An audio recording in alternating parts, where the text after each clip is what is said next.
SEO को हम पढ़ रहे थे, तो हम ये कह रहे थे कि भाई एसईओ जो होती है वो 2-3 तरह की होती है। ये बात की थी ना हमने कहा था एक होती है ऑन साइट एसईओ, है ना, एक मैंने कहा था होती है टेक्निकल एसईओ, और तीसरी मैंने बताई थी ऑफ साइट एसईओ। ये 3 एसईओ हैं। ऑन साइट तो आप सबको समझ आ चुकी हुई है, वही पढ़ने लगे हुए हम लोग कि भाई वेबसाइट पे काम कर रहे हैं तो ऑन साइट एसईओ कर रहे हैं। ऑफ साइट एसईओ का क्या मतलब है कि अपनी वेबसाइट पे नहीं कर रहे, दूसरों की वेबसाइट पे कर रहे हैं। तो ये आखिर में एक मॉड्यूल आएगा छोटा सा, इसको भी उस वक्त देखेंगे हम कि दूसरों की वेबसाइट पे क्या काम करना है, कैसे काम करना है, किस चीज़ को ऑफ साइट एसईओ बोलते हैं। अच्छा, जो दरमियान वाली चीज़ है ये है टेक्निकल एसईओ। कि टेक्निकल एसईओ क्या होती है, ठीक है, नाम से अंदाजा हो रहा है कि कुछ टेक्निकल चीज़ है, कुछ मेंटेनेंस से रिलेटेड शायद होगी। हाँ, टेक्निकल चीज़ है ये। अच्छा, अगर हम ये कहें कि हम ऑन साइट एसईओ जो करते हैं वो किसके लिए करते हैं, बेसिकली हम जो ऑन साइट एसईओ कर रहे हैं वो किसको फेवर करने के लिए, मतलब मैं ऐसे एसईओ एक्सपर्ट अगर मैं ऑन साइट एसईओ करता हूं किसी वेबसाइट की, या कोई मुझसे करवाता है ऑन साइट एसईओ, तो किसके लिए करवाता है, उसका टारगेट कौन है, किसको फैसिलिटेट कर रहा है वो ऑन साइट एसईओ करवा के। बेसिकली वो ऑन साइट एसईओ करवा के यूजर्स को फैसिलिटेट कर रहा है। ऐसे ही है ना कि कोई भी बंदा कुछ ढूंढना चाहता है तो इस ऑन साइट एसईओ की वजह से मैं रैंक कर जाऊं और मैं उसको जल्दी से नजर आ जाऊं। तो बेसिकली ऑन साइट एसईओ किसके लिए है, व्यूअर्स के लिए, जो लोग वेबसाइट विजिट कर रहे हैं उनके लिए, जो वेबसाइट इंटरनेट पे कोई कंटेंट ढूंढ रहे हैं उनके लिए। यानी कोई भी बंदा लिखेगा MD cat preparation in Lahore तो स्टार्स एकेडमी अगर आ जाएगी, तो इसका मतलब क्या हुआ कि मैं स्टार्स एकेडमी का ऑप्टिमाइजर हूं, तो मैं फैसिलिटेट किसको कर रहा था, यूजर को फैसिलिटेट कर रहा था कि भाई जिसको वेबसाइट देखनी है वो ये कर दे। ऐसे ही है ना। इसका मतलब क्या हुआ, मुख्तसर सी बात क्या हुई कि ऑन साइट एसईओ में हम किसको फैसिलिटेट कर रहे हैं, यूजर्स को फैसिलिटेट कर रहे हैं कि भाई बेशक फायदा हम उसी ने उठाना है जिसकी वेबसाइट ऑनरशिप में, ग्रोथ उसी की होगी, ट्रैफिक उसी की मिलेगी, लेकिन फैसिलिटेट तो यूजर हो रहा है ना कि भाई एक बंदा ढूंढना चाह रहा था, मेरा कंटेंट उसको एकदम नजर आ गया। अब ये जो टेक्निकल एसईओ है ये किसको हम फैसिलिटेट करते हैं, ये हम यूजर को फैसिलिटेट नहीं करते। अगर इनडायरेक्टली यूजर इससे फैसिलिटेट हो रहा है तो ये एक अलग बात हो सकती है, लेकिन हम यूजर को फैसिलिटेट करने के लिए टेक्निकल एसईओ नहीं कर रहे, बल्कि टेक्निकल एसईओ हम सर्च इंजन्स के क्राउलर्स को फैसिलिटेट करने के लिए करते हैं। अब मैंने एक टर्म इस्तेमाल की है क्राउलर। व्हाट इज क्राउलर, इसके लिए क्राउलर भी हम कह सकते हैं, बोट भी कह सकते हैं, स्पाइडर भी कह सकते हैं। बेसिकली ये जो सर्च इंजन पे हमारी वेबसाइट रैंक हो रही है, ये हो कैसे रही है, ये सर्च इंजन कर रहा है ना इसको। सर्च इंजन के कुछ स्टैंडर्ड्स हैं, तो अब वो स्टैंडर्ड्स फॉलो करने के लिए उसके पास कोई टीम भी तो होगी ना। जैसे कॉलेज के अंदर डिसिप्लिन मेंटेन करने के लिए लोग होंगे, देख रहे होंगे कि भाई यहाँ पर मेंटेन हो रहा है, ये कैफेटेरिया में मेंटेन हो रहा है, लैब में मेंटेन हो रहा है, क्लासरूम में मेंटेन हो रहा है, कुछ ना कुछ लोग होंगे जो उसे देख रहे होंगे। इसी तरह जो आपकी वेबसाइट की मॉनिटरिंग कौन कर रहे हैं, क्राउलर्स कर रहे हैं। यानी क्राउलर्स आपकी वेबसाइट पर आते हैं और आपकी वेबसाइट को देखते हैं कि भाई ये कितने स्टैंडर्ड को फॉलो कर रहा है, क्या ये क्राउलेबल है कि नहीं है। एक फेज है क्राउल होना और एक फेज है इंडेक्स होना। यानी सबसे पहले क्या है, पहले तो क्राउल होना है इसने, और क्राउल हो जाएगा जब, मिसाल के तौर पर जैसे मैं ये कहता हूं कि भाई मेरी क्लास में कोई 20 स्टूडेंट्स हैं, रोजाना मुझसे पढ़ते हैं, ठीक है, तो मैं आकर देखना चाहता हूं कि इनमें से रैंक कौन कर रहा है बच्चा, अच्छा बच्चा कौन सा है, ठीक है। तो अब आप रोजाना पढ़ रहे हो, मैं रोजाना आकर आपको देखता हूं, फिर आकर देखा, फिर एक दिन प्रिंसिपल ने आकर देखा, एक दिन कोऑर्डिनेटर ने आकर देखा, इसका मतलब है आपकी क्राउलिंग होनी शुरू हो गई है, ठीक है। अब एक बंदा जो है इधर बैठ के नहीं पढ़ रहा, बल्कि वो सीढ़ियों में बैठ के मुझसे पढ़ने लगा, तो वो तो क्राउलिंग नहीं, क्राउलर उसे तो देखेगा नहीं। इसका मतलब क्या हुआ कि सबसे पहली चीज तो ये कि हमें क्राउलर की नजर में आना है। अब ये क्राउलर की नजर में आने का क्या मतलब है कि जो गूगल के स्टैंडर्ड्स हैं पहले हमें उन्हें फॉलो करना है, तो क्राउलर हमें देखेगा। अगर हम स्टैंडर्ड को ही फॉलो नहीं करेंगे तो क्राउलर हमें देखेगा ही नहीं। अच्छा नहीं, अब हमने कहा जी मैं आपको रोजाना ऑब्जर्व करना शुरू कर दिया, साथ साथ मैं रैंकिंग भी करना चाहता हूँ। कोई 20 दिनों के बाद मैंने प्लान किया हुआ है कि स्टूडेंट्स को रैंक करूंगा, ठीक है। मैंने सोचा हुआ कि आफ्टर 20 डेज मैं स्टूडेंट्स को रैंक करना शुरू करूंगा। तो 20 दिनों के बाद मैंने पहले क्राउल करता रहा, आपको देखता रहा, ऑब्जर्व करता रहा। 20 दिनों के बाद मेरे पास 10 स्टूडेंट्स से मैंने एक लिस्ट बनाई। आपके रोल नंबर की लिस्ट नहीं है, आपके नामों की अल्फाबेटिकल लिस्ट नहीं है, बल्कि मैंने उन स्टूडेंट्स की लिस्ट बनाई जो अच्छा बिहेव कर रहे थे क्लास में। तो लाजमी बात है आपको पता लग गया होगा, किसी को मैंने 1 नंबर दिया होगा, किसी को 2 नंबर दिया होगा। लिस्ट बन गई एक दिन, फिर अगले दिन आया 21वें दिन आया, और फिर मैंने 21वें दिन वाला बिहेवियर फिर देखा, और मैंने देखा कि ये लिस्ट ठीक है कि इसे थोड़ा सा ऊपर नीचे करना चाहिए। फिर मैं इस तरीके से करके आपकी जो ये करता रहा हूँ काम, basically it is called indexing. यानी पहला फेज क्या था, क्राउल का था, दूसरा फेज क्या था, इंडेक्सिंग का था। अब ये जो मैं क्राउल कर रहा हूं, मैं जो इंडेक्स कर रहा हूं, बेसिकली ये किन बेसिस पे कर रहा हूं, उसके स्टैंडर्ड्स की बेसिस पे कर रहा हूं, ठीक है। लेकिन ये वाला जो काम है, it is called technical SEO. अभी ये जो टेक्निकल एसईओ है, इसके बहुत सारे फैक्टर्स हैं, ये पूरा एक टॉपिक जब हम पढ़ेंगे तो देखेंगे। अभी मैंने आपको सिर्फ बताया कि व्हाट इज टेक्निकल एसईओ, और टेक्निकल एसईओ किसको चाहिए। टेक्निकल एसईओ बेसिकली क्राउलर के लिए हम कर रहे हैं। आपकी वेबसाइट अगर स्लो है मिसाल के तौर पर, ठीक है, अब क्राउलर के पास जाएगी ना पहले, विजिटर के पास तो बाद में आएगी। तो पहले क्राउलर देखेगा भी वेबसाइट इतनी स्लो चल रही है, मैं नहीं करता इसे क्राउल, तो मैं क्राउल ही नहीं करूंगा तो मैं इंडेक्स कैसे करूंगा, मैं इंडेक्स नहीं करूंगा तो रैंक नहीं करूंगा। आपकी वेबसाइट प्रोटेक्टेड नहीं है, क्राउलर को नहीं पसंद आती, वो कहता नहीं करना, अभी इसकी वेबसाइट तो प्रोटेक्टेड नहीं है, नहीं करना क्राउल, इसको नहीं करना इंडेक्स, नहीं करना क्राउल, नहीं करना इंडेक्स, तो आप रैंक कैसे करेंगे, नहीं कर सकते ना। आपकी वेबसाइट मोबाइल फ्रेंडली नहीं है, तो क्राउलर कहता है भाई ये नहीं मुझे पसंद, ठीक है, मैंने इसे भी क्राउल नहीं करना। तो जब उसने क्राउल ही नहीं करना तो इंडेक्स कैसे करेगा, इंडेक्स भी नहीं करेगा, इंडेक्स नहीं होगी तो रैंक नहीं होगी, क्योंकि इंडेक्सिंग इज कॉल्ड रैंकिंग ना। इंडेक्सिंग को ही तो हम रैंकिंग कह रहे हैं कि वेबसाइट इंडेक्स हो गई है, 10 पोजीशंस निकल आई हैं, पहले नंबर पर एक वेबसाइट आ रही है, दूसरे number, it is called indexing. ये उसने इंडेक्स करके अपने एक सर्वर पर रखी हुई है, उधर से वो वेबसाइट निकाल निकाल के आपको दिखाने लगा है। ये उसका इंटरनल मैकेनिज्म है जिसके साथ हम खेल रहे हैं। लेकिन ये ऐसा मैकेनिज्म है जिसे हम देख नहीं सकते। आप मुझे तो देख सकते हैं, आप क्राउलर को नहीं देख सकते, ठीक है ना। ये बल्कि क्या है, ये उनका एक सॉफ्टवेयर है जो बैक एंड पे एआई सिस्टम चलने लगा हुआ है, वो इस तरह काम कर रहा है। समझ आ गई, यानी अब आपको अंदाजा हो गया कि व्हाट इज टेक्निकल एसईओ। अभी हमने टेक्निकल एसईओ नहीं पढ़ी है, हमने आहिस्ता आहिस्ता पढ़नी है। जब हम ऑन साइट एसईओ खत्म करेंगे तो मैं टेक्निकल एसईओ का एक लेक्चर दूंगा आपको, तो आपको पता लगेगा कि इसमें बहुत सारी चीजें तो ऑन साइट पे कराई हैं हम। बेसिकली ये टेक्निकल एसईओ थी असल में जो हमने ऑन साइट की है, क्योंकि टेक्निकल एसईओ को भी तो वेबसाइट पे ही बताना पड़ेगा ना, बताना तो उस पर ही पड़ेगा हमें। और गूगल हमें ये कहता है भाई आपने अगर ऑफ साइट एसईओ नहीं की हुई या बुरी की हुई है, ठीक है, नहीं की हुई या बुरी की हुई है मुझे कोई फर्क नहीं पड़ता, लेकिन अगर आपने ऑन साइट एसईओ नहीं की हुई और टेक्निकल एसईओ नहीं की हुई तो मैं आपको रैंक नहीं करूंगा, मैं आपको क्राउल नहीं करूंगा, मैं आपको इंडेक्स नहीं करूंगा। यानी मतलब क्या हुआ कि ऑन साइट एसईओ और टेक्निकल एसईओ से आप रैंक कर सकते हैं, बेशक आपने ऑफ साइट एसईओ पे कुछ भी ना किया। ऑफ साइट एसईओ को हम डिटेल से बाद में पढ़ेंगे, अभी इतना पढ़ा है कि ऑफ साइट एसईओ क्या है कि ऐसा काम जो हमने अपनी वेबसाइट पे बिल्कुल नहीं करना, दूसरों की वेबसाइट पे जाके करना है, ठीक है, वो ऑफ साइट एसईओ है। क्लियर हो गया, तीनों की डिफरेंस भी पता लग गया।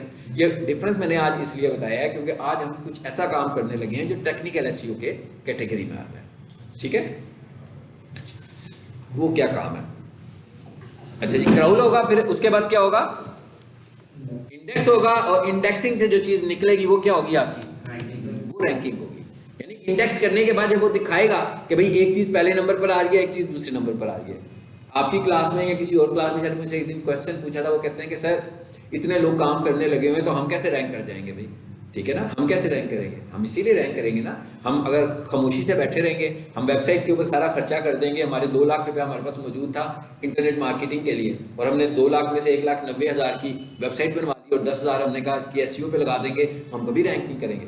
हमें बड़ा प्लान ये करना है, अच्छा प्लान ये होगा कि हम इंटरनेट मार्केटिंग के ऊपर ज़्यादा पैसे लगाएं और वेबसाइट पे कम पैसे लगाएं। यानी मैं कहूँ भाई 20-30 हज़ार रुपये की वेबसाइट बना लो, फाइन, मगर ये जो बाकी के पैसे हैं ना, ये तुमने एसईओ पे लगानी है, ये गूगल एड्स पे लगानी है, ये सोशल मीडिया पे लगानी है, तभी हम ग्रो करेंगे। ये प्लान होगा तो हम ग्रो करेंगे।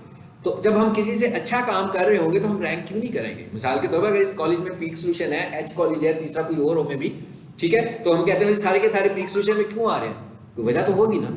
डिजिटल मार्केटिंग के मेरा नहीं ख्याल है में कोई स्टूडेंट्स होंगे भी तो बहुत नॉमिनल से होंगे। डिजिटल मार्केटिंग के स्टूडेंट्स यहाँ कुछ अच्छा मिलता होगा तो आते होंगे ना, ग्राफिक्स के स्टूडेंट्स यहाँ पर आते हैं, कुछ अच्छा मिलता होगा तो आते हैं। तो अगर आप एसईओ अच्छी करेंगे तो लोग आएंगे ना, अगर आप एसईओ अच्छी है तब आना है उसमें। ऐसे तो नहीं है ना कि आपने कहा कि भाई मैं कर रहा हूँ एसईओ और खामोशी से थोड़ा बहुत काम किया तो आप तो रैंक नहीं करोगे ना।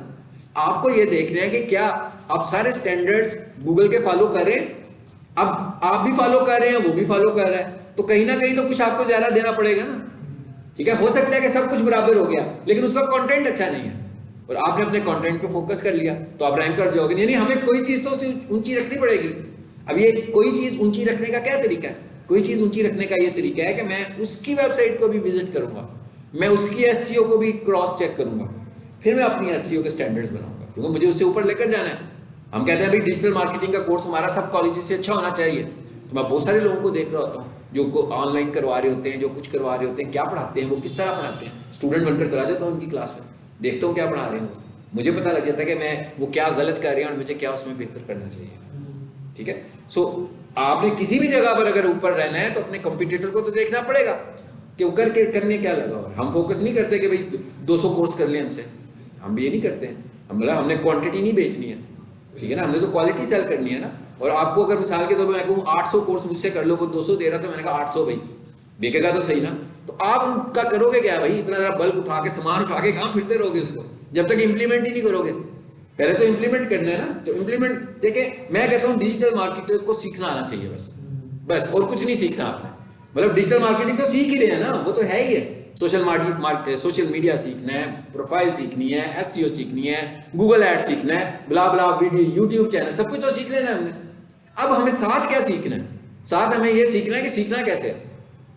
अगर ये आपको आ गया, मतलब मैं कैसे सीखता हूँ, मैंने तो कभी किसी कॉलेज में जाकर कोर्स नहीं किया होगा, और मैंने कोई डिजिटल मार्केटिंग का कोर्स भी नहीं किया हुआ, आपको ऑनेस्टली बताऊँ। मुझे जो कोर्स करवाया हुआ है क्लाइंट्स ने कराया हुआ है।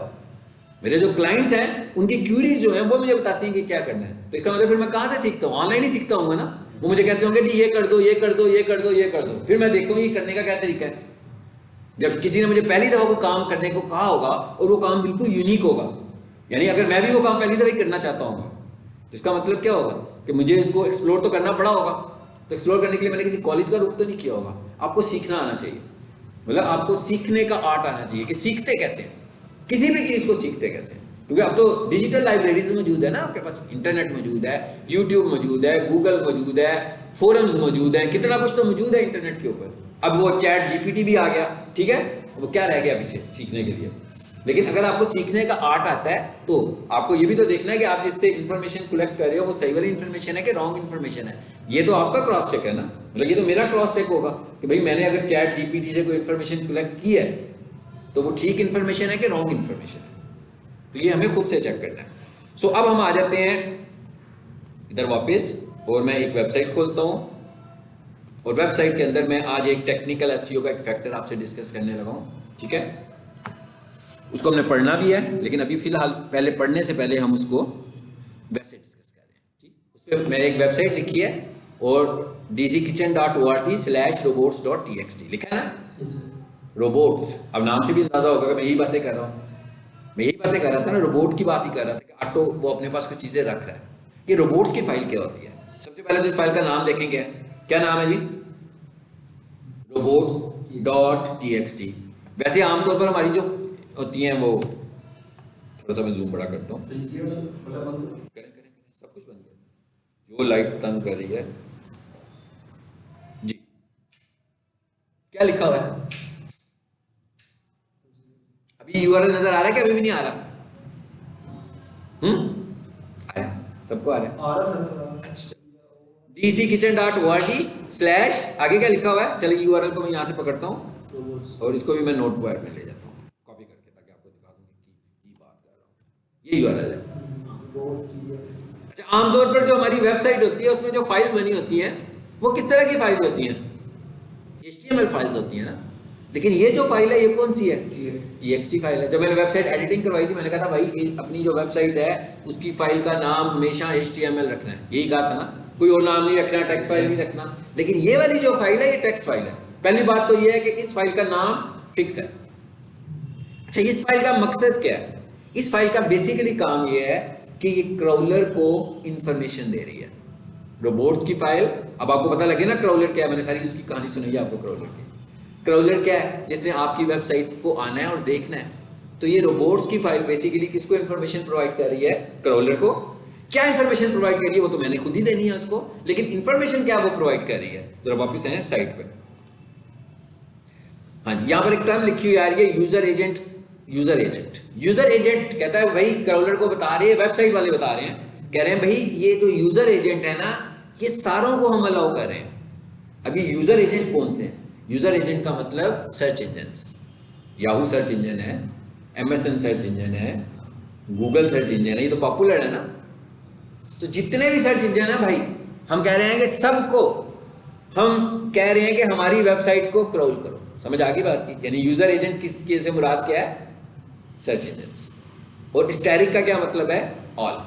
यानी हम कह रहे हैं कि भाई जितने भी सर्च इंजन हैं सब हमारी वेबसाइट को क्रॉल करें। ये किसको बता रहे हैं हम? क्रॉलर को बता रहे हैं। क्रॉलर्स को बता रहे हैं कि भाई हमने आपको रिस्ट्रिक्ट नहीं किया हुआ, आप भी हमारी वेबसाइट को क्रॉल करो। यानी स्टैटिक का तो यही मतलब है ना कि याहू वाला जब इसे देखेगा तो उसको ये इन्फॉर्मेशन मिलेगी तो कहेगा जी मुझे अलाउ है, मुझे इसने डिसअलाउ नहीं किया हुआ तो मैं इसे क्रॉल करूंगा। यानी सबसे पहले तो हमें ये बताना है, ठीक है। और आमतौर पर हम इसको स्टैटिक ही बताते हैं, क्योंकि हम ये तो नहीं कहेंगे कि भाई याहू पे हमारी वेबसाइट रैंक ना करें। अगर होती है तो हो जाए, हमारा स्टैंडर्ड गूगल का ही है, लेकिन एमएसएन पे भी होती है तो हो जाए, ठीक है। सो हमने क्या लिख दिया? स्टैटिक। आगे क्या लिखा हुआ है? दो टर्म्स लिखी हुई आगे, है ना। अच्छा, इसको लिखने का बिल्कुल यही तरीका है जैसे मैंने लिखा हुआ है। यूजर का यू कैपिटल है, बीच में डैश लगा हुआ है और एजेंट लिखा हुआ है, फिर कॉलन और स्टैटिक लगा हुआ है। नीचे देखें दो टर्म्स और लिखी हुई हैं, एक पे लिखा हुआ है अलाउ और एक पे लिखा हुआ है डिस अलाउ, ठीक है। एक पे लिखा है हमने अलाउ और एक पे लिखा है हमने डिस अलाउ। अलाउ का क्या मतलब है कि अब हम क्राउलर को क्या कह रहे हैं कि भाई किस चीज को क्राउल करो और किस को क्राउल ना करो।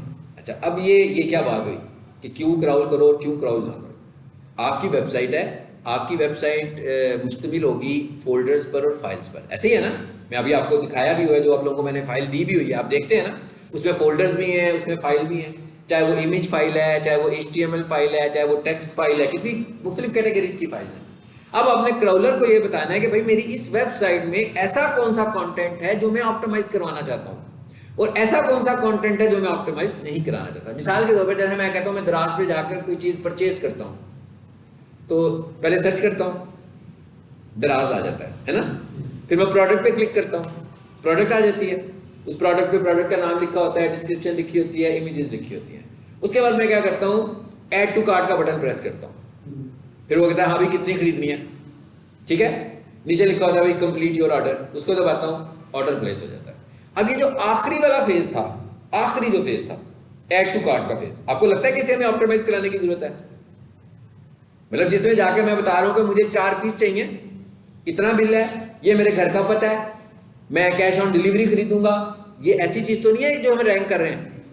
लेकिन जो पहला सफा था वो रैंक होने वाला है, जो प्रोडक्ट वाला पेज है वो भी रैंक होने वाला है, मगर तीसरा पेज रैंक होने वाला नहीं है। तो इसका मतलब क्या हुआ कि अब हम बताएंगे कि भाई किसको क्राउल करो और किसको क्राउल, आप समझ में आ गई ना बात।